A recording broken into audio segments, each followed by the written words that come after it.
At nandito na naman tayo sa ating no contact update segment for today, June 10, 2026.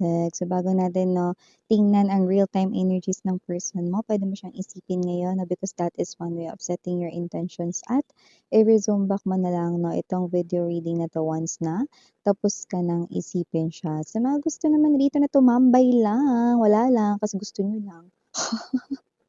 Tara here. At yun nga na lahat ng gender dito sa bahay, lalaki, LGBT, lahat ay welcome. Possible din dito mga babes no na magkaroon na rito no ng mga mensahe no na pwede nga um, i-claim ninyo no or connect sa inyo na yung hindi naman naiwan ninyo kasi baka yun ay for other viewers naman. So let me see. By the way, kung di nyo pa alam, meron pa tayong isa pang channel. Link down below lang sa ating description box. More collective readings ang gusto ninyo doon sa channel niyo yan matatag poan. So, let me see what do we have here for your person. Archangel Michael, thank you so much. Guardian Angels of Collective, can we get real-time energies of this person here sa kanilang isipan? Is this person here still in love with Collective? Is this person here still thinking of Collective? Is this person here still has, any plans sa kanilang mind related kay Collective? Can you please show me?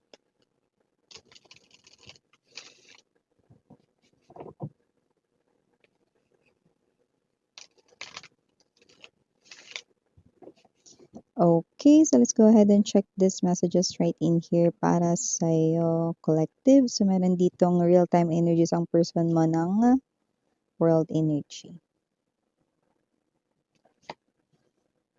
The Chariot, two major arcanas right beside each other. Page of Wands now.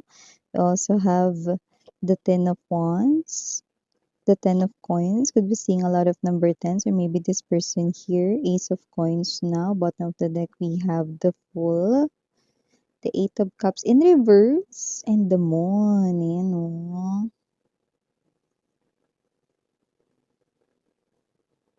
Okay, this person here, before he or she goes to sleep, no, kinakausap niya rito yung sarili niya, no, he or she is not crazy, okay, kahit tayo, no, kahit ikaw, no, may mga times na kinakausap mo yung sarili mo, okay,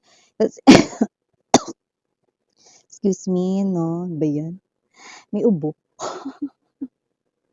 So, yun nga, no, may mga times na kinakausap mo dito yung sarili mo, no, and then, siya, ganun din, no, may mga times na kinakausap niya dito yung sarili niya, no, especially yun ay ginagawa niya, no, kapagka nighttime, no, or kapagka, what's this, bago siya rito matulog, no, yung papahinga siya, no, papaantok, ganyan, no. So, nakikita ko dito na kung sino man tong tao na to, ni hindi talaga payapa yung kanyang mundo. So, this person right in here, no, you are in separation, hindi kayo nag-uusap, wala kayong kahit na ano rito, no, na parang communication, tawag man yan, message man yan, okay. So I do see that whoever this individual is, no, this person here cannot imagine life without you. Himdara. Okay. Life is difficult without you. He or she cannot imagine life without you. The world energy. So, though you are separated now, or nag-break na kayo, or hindi na kayo, this person right in here, no, is someone na nakikita ko dito na, may pagmamahal pa rin siya sa'yo, na actually hindi niya nga alam dito, no, kung bakit niya nagawa yung bagay na yun, or kung bakit niya nasabi yung mga bagay na yun, may mga pinagsisisihan siya, no, na tawag nito, na hinayaan niya na magpadala siya rito sa kanyang emotions at damdamin. Okay? Eight of Cups is an indication, no?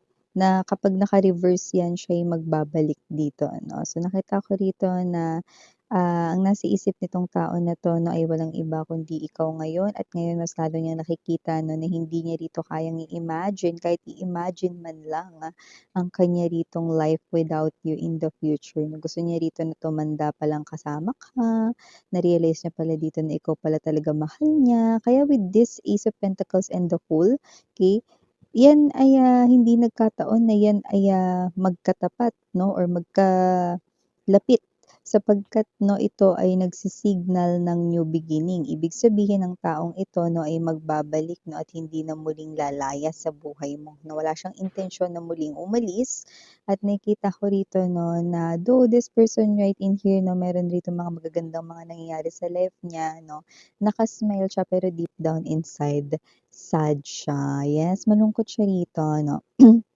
Excuse me.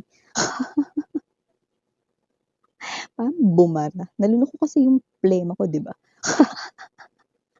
Pasintabi sa mga kumakain. So, yun na nga 'no, nakikita ko rito na kung sino man 'tong energy na 'to, na this person right in here ay someone 'no, na medyo malungkot ngayon 'no, at ang someone rito 'no, na, though merong mga nangyayari magaganda ngayon sa life niya 'no, nakikita natin dito na hindi niya yun binibigyan ng, pansin or focus dahil, hindi lubos yung kanyang kasiyahan dahil wala kayo sa buhay niya na everyday is a struggle. Everyday is hard para sa kanya 'no, na i-deal without you guys 'no. So, nakikita ko kasi dito na nahihiya siya 'no, kasi parang nagdala siya ng kahihiyan sa buhay mo. Nahihiya siya kaya hindi siya nagpaparamdam sa'yo kasi nahihiya siya kasi nagdala siya ng kahihiyan sa buhay mo, 'yan, oh. So, nare-realize niya na 'yun, miss 'yan. Oo, nare-realize niya 'yan actually nitong mga nakaraan pa nare-realize niya na 'yan. Kaso siyempre, eh, dahil, nahihiya siya ritong humarap sa inyo 'no, dahil parang wala siyang mukhang maiharap 'no, hindi niya rin dito magawa na magpakita sa inyo. Lalo na wala pa siya ritong as in solidong plano 'no, ano bang sasabihin, saan makikipagkita, ano bang gagawin, 'yan 'no. Kaya this person here staying up late 'no, sa gabi 'no, pero yun nga dahil nga ewan ko anong klaseng trabaho meron ito 'no, parang laging pagod ang kanyang katawang lupa 'no. Kasi kahit na parang papaantok siya 'no, alam mo yung nag-iisip siya at ang goal niya makaisip ng planong gagawin sa inyo every night 'no, pero parang alam mo yung energy na pagkahiga niya konting, isip lang 'no, biglang makakatulog na siya ng hindi niya na namamalayan. Kasi I do see that whoever this energy is, parang laging pagod yung katawang lupa niya or yung isip niya laging pagod na parang brain overload or information overload siya baka sa opisina or sa trabaho niya, 'no, mapa-field man siya or office work, mga gano'n. So, whatever the case may be, ano man trabaho nito, anong propesyon niya rito, nakikita ko pagod yung katawang lupa niya or isip niya rito kaya mabilis siyang makatulog. Ang ending, hindi siya nakakapag-isip rito 'no, ng matino na, what's this, plano rito sa inyo guys 'no. Like napuputol 'pag may naiisip siya, "Ano nga ba yung naisip ko kagabi, nakalimutan ko." Kaya parang nagsa-start siya ulit from scratch 'no, but kahit na parang nakakalimutan niya kung ano yung naiisip niya or kung naaalala man niya yung naiisip niya dito, parang wala pa rin talagang parang, "Ay hindi pa rin okey yun." Parang gusto ko pa rin palitan yun, baguhin yun kasi, gusto ko pa ng mas, epektibo na pamamaraan para kay collective, yan or gusto ko pa ng mas maayos at mas maganda na plano para kay collective 'no. So, gusto niya maging espesyal ito with the Ten of Pentacles energy at parang may energy rin siya rito na ipapatawag niya rin yung iba. Taray! May pag-anunsyo. Parang ipinatawag ko kayong lahat, 'yan. So, kung sino man 'tong energy na 'to, parang ang papatawag niya rito ay yung mga malalapit sa buhay mo. Puwede ngang family mo ito or puwede yung mga friends. Pero sa nakikita ko rito yung mga close mo lang. So, maaaring, ang pagpapatawag na ito 'no, ay para hindi lang sa isahan lang yung pakikipagkita 'no or whatsoever 'no, kundi parang, pakiramdam niya may utang rin siya sa mga tao sa paligid mo lalo na sa iyong pamilya, sa parents mo na baka yung parents mo ibinilin kayo sa kanya na huwag kayo ritong papabayaan. Aalagaan kayo, mamahalin, yun lang naman yung hinihiling nila 'no, tapos biglang may nangyari nga daw noon na nalumbas dito na puwedeng nasaktan niya kayo rito, may nagawa siyang hindi rito tama or may mga nasabi siya na hindi rito tama 'no. So, nasaktan niya yung damdamin ng mga taong nagmamahal sa'yo, yung mga nakapaligid sa'yo kagaya nga lang kakasabi ko lang tulad ng family mo, parents mo 'no, mga kaibigan mo. Yun, sila-sila yun. Eh, nakikita ko rin dito na itong person 'to, hindi talaga siya nagkakaroon dito nung ano, masayang araw 'no. nakikita ko ritong mga nagkaka-crush sa kanya, may mga humahanga, ganyan. Meron din naman na nanliligaw, wala tayong gender dito, ba, lalaki, LGBT. Meron din namang mga nagpapadating 'no, ng kanila ritong, pagtangi sa person mo pero ayaw niya, hindi siya interesado. Okay, ngayon kung ibang tao naman na naging dahilan kung ba't kayo naghiwalay dati 'no, kung yun naman ay someone else or third party, hindi ko nakikita dito kasi, yung, kung ganito kasi yun ibig sabihin nun mga babes 'no, kahit na sila pa rin ngayon or magkasama pa rin or may relasyon pa rin sila ngayon 'no, dahil hindi ko nakikita. Okey, yung kanila rito 'no, na koneksyon, hindi ko masasabi na ang kanilang koneksyon ay matibay, nakuha mo? Kasi parang dito ang lumalabas dito mga babes 'no, hindi po siya interesado sa kahit na sino, with H, naamoy mo yung toothpaste ko. So yun nga 'no, hindi siya interesado sa kahit sino. Ngayon kung meron siya ritong ka-live-in, kasama or karelasyon ngayon, nakikita natin dito na, um hindi solido yung kanila ritong koneksyon. Okay, kumbaga parang puwede sila ritong magkasira anytime or puwedeng mabuwag ang kanila ritong koneksyon anytime. At nakikita natin dito 'no, that with the full energy, this person right in here really wants this so badly. Kaya nakikita ko rito na parang kahit na, sa life niya ngayon ay, nagkakaroon naman dito 'no ng smooth na mga situations para sa kanya lalo na pagdating dito sa kanyang trabaho parang stable naman. Pero yun nga pagdating dito 'no sa ibang personal niya ritong area ng life tulad na lamang ng pag-ibig medyo magulo at, nakikita ko rito na oo meron pa rin itong nararamdaman para sa'yo pero tinatago niya lang. This person here ay keeping it sa kanyang self lamang 'no. Kahit meron siyang ngayon minsan paulit-ulit naman. Oo, kahit may ka-connect siya ngayon, kahit may ka-live-in pa siya ngayon, kahit sino man yun, damuhong na yun, 'di ba? Ikaw ang kanya ritong nasa puso at isipan niya 'no. Sa puso niya ikaw lamang ang mamahalin at magpakailanman tanging ikaw ang iibigin niya, 'di ba?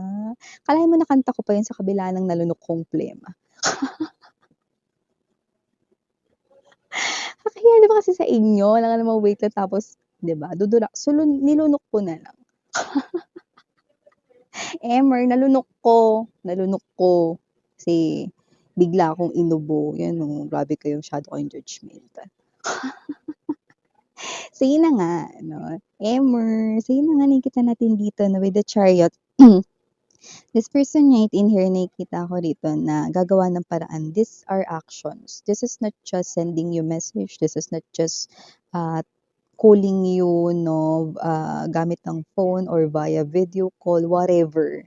It's more than that, okay? You will see this person here personally, face to face. That's what I'm seeing right in here, okay? So, dumako na tayo sa initials. We have here capital letter L, capital letter G, capital letter E, capital letter D, capital letter B as in boy, capital letter T, capital letter U. For small letters naman, we have N, A, O, G, P, W, Y, R, and last but not the least, E.